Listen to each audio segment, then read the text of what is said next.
हम इस समय मौजूद हैं रामगढ़ में। सांबा का जो एक नया विधानसभा जो सरकार की तरफ से बनाया गया वहाँ पे मौजूद है, और इससे पहले चुनाव की जो गतिविधियां चल रही थी जहाँ पे पूरी जानकारी और पूरे आंकड़े जो हमने आपको दिखाए, कई रिपोर्ट यहाँ से दिखाई, और एक नई विधानसभा बनाई गई थी। और यहाँ से भाजपा के जो प्रत्याशी थे डॉक्टर देवेंद्र कुमार मन्याल, जो कि पहले भी मंत्री जो है वो रह चुके हैं सांबा से, और हमारे साथ इस वक्त मौजूद हैं।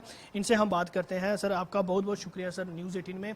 सर, चुनाव से पहले आपसे मुलाकात हुई थी जब आप कैंपेन कर रहे थे अपने, तो अब आप जीत चुके हैं, अच्छे मार्जिन से जीते हैं, क्या कुछ कहेंगे? और सबसे पहले प्राथमिकता क्या रहेगी? नई विधानसभा है, ये सरकार ने नई विधानसभा बनाई है, बॉर्डर का इलाका है, काफ़ी सारी लोगों को जो समस्याएं, कई बड़े इशू हैं यहाँ से, क्या कुछ प्राथमिकता अब आपकी रहने वाली है? श्याम जी, सबसे पहले आपका धन्यवाद, और इसके साथ ही आपके माध्यम से सभी मेरे वोटर्स, मेरे सपोर्टर्स और हमारे जो मातृशक्ति युवा, मेरे बुजुर्ग जिन्होंने हमें वोट किया, जिन्होंने हमें सपोर्ट किया, और उनके वोट से हमने एक प्रचंड जीत जो है वो हासिल की है रामगढ़ में।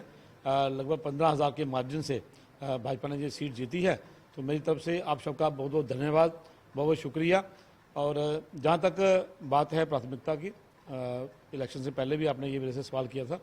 यहाँ के जो मेजर इश्यूज़ हैं बॉर्डर के लोगों के, और ख़ासकर जो रामगढ़ की पूरा बात करूँ तो एक मालिकाना हक को लेके काफ़ी लोगों में नाराज़गी भी थी, और 60 साल तक कांग्रेस ने झूठे वादे किए, दिया कुछ नहीं।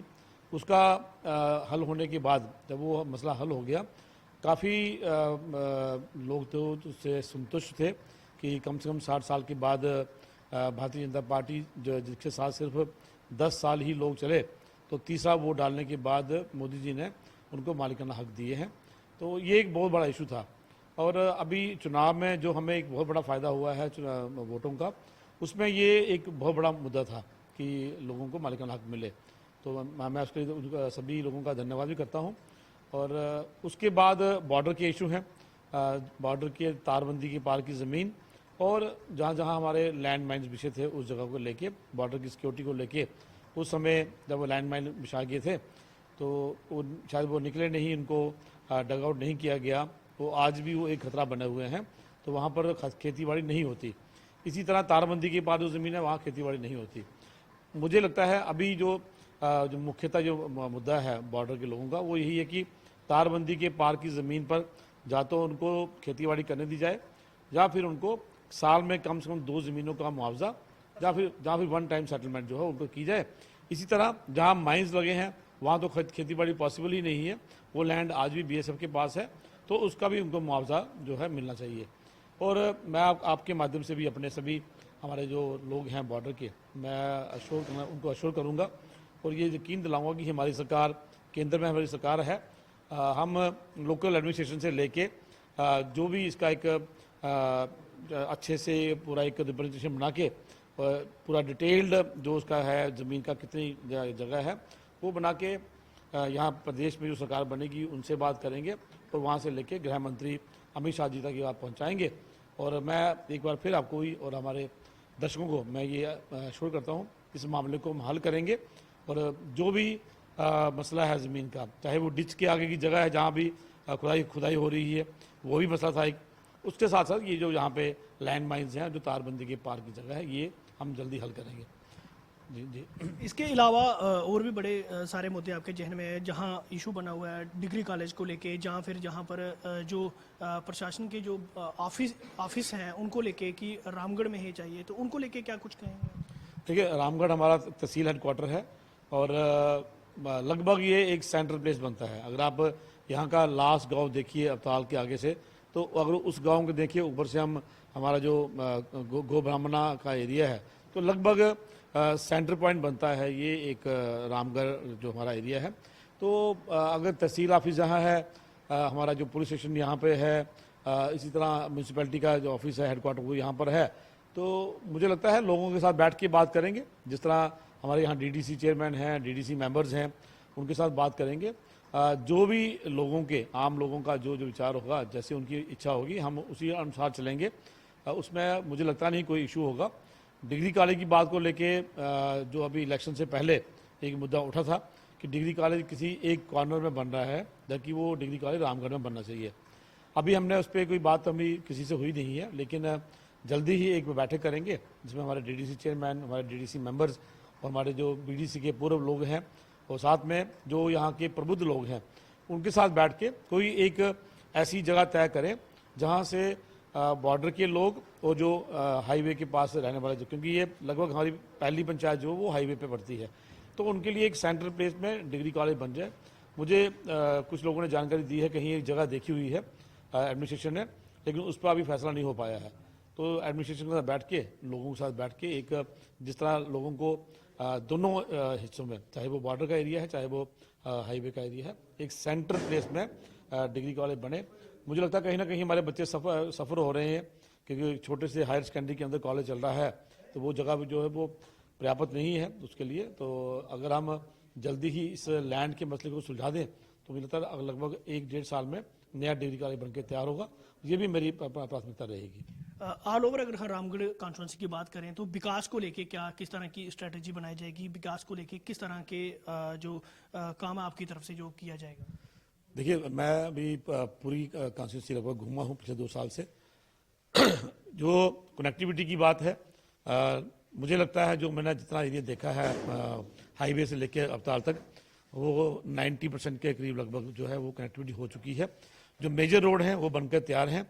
कुछ एक लिंक रोड हैं जहाँ पे वो बने हैं, लेकिन ब्लैक टॉपिंग का काम है वो करेंगे। और कुछ गाँव में कुछ गलियाँ हैं या कुछ छोटे छोटे लिंक रोड हैं जो मेन रोड को जुड़ते हैं, उनको लेके बात करेंगे। लेकिन मैं आपको बता दूं, पिछले 10 साल में इतनी डेवलपमेंट हुई है, चाहे आरएनबी डिपार्टमेंट में चाहे रूरल डेवलपमेंट में, डीडीसी, बीडीसी और पंचायत के माध्यम से काफ़ी सारे काम हो चुके हैं। मुझे नहीं लगता कि 15 से 20% काम अभी होंगे कनेक्टिविटी की जो बचते हैं। तो कनेक्टिविटी एक बहुत बड़ा मुद्दा है जो यहाँ रामगढ़ में रहा था। तो आज जैसे मैं कह रहा हूँ कि 80 से 90% जो है काम वो हो चुके हैं, जो बचे हैं उनको भी पूरा करेंगे। लेकिन इसके साथ साथ, डेवलपमेंट के साथ साथ एक जो इशू है युवाओं के लिए कि स्किल डेवलपमेंट का यहाँ कोई एक इंस्टीट्यूशन हम बनाएंगे। वो मैंने अपने इलेक्शन में भी लोगों से वादा किया था कि युवा हमारे जो है वो स्किल सीखें, क्योंकि सिर्फ एक 10th पास 12th पास या बीए करके आजकल नौकरी नहीं मिलती। तो युवा जो है उसको स्किल उसमें होना चाहिए, कोई ना कोई ऐसा काम वो सीखे जिसकी आज प्राइवेट सेक्टर में ज़रूरत है। तो वो लेके सरकार से बात करेंगे, अगर स्किल डेवलपमेंट का ITI टाइप का या कोई एक अच्छा प्राइवेट इंस्टीट्यूशन जहाँ स्किल बच्चों को सिखाया जाए, वो भी खोलना मेरी एक प्राथमिकता है। इस इलाके की बात करें तो ज़्यादातर यहाँ इलाके से लोग जो है वो किसान हैं, तो आए दिन यहाँ प्रोटेस्ट देखने को मिलते थे, खासकर बिजली की दिक्कत को लेके। तो उसको लेके क्या कुछ रहेगा आपका?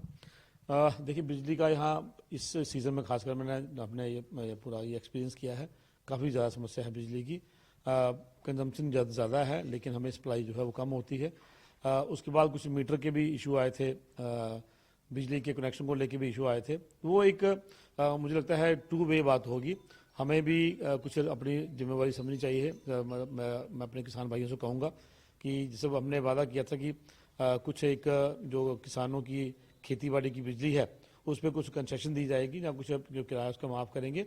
जब सरकार बनती है तो हम CM तक ये बात लेके जाएंगे। हमारी पार्टी ने जो वादा किया है उसको निभाने की पूरा हमारा प्रयास होगा कि जो एग्रीकल्चर की लैंड है उस पर कुछ कंसेशन दी जाए या फ्री किया जाए।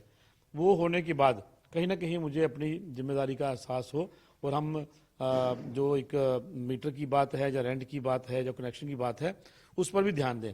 क्योंकि जब पूरा एरिया हमारा वेल कनेक्टेड है, हर जगह बिजली भी है, हर जगह सड़कें भी है, तो अपनी एक अच्छा सिटीजन होने के नाते जो मेरी रिस्पॉन्सिबिलिटी है मैं उस पर भी मैं चलूँ। तो मुझे लगता है वो ये इशू हमारा रिजॉल्व हो सकता है। लेकिन जैसे मैंने कहा कि कंजम्पशन ज़्यादा है, सप्लाई कम है, तो एक ग्रिड की यहाँ मांग हुई थी।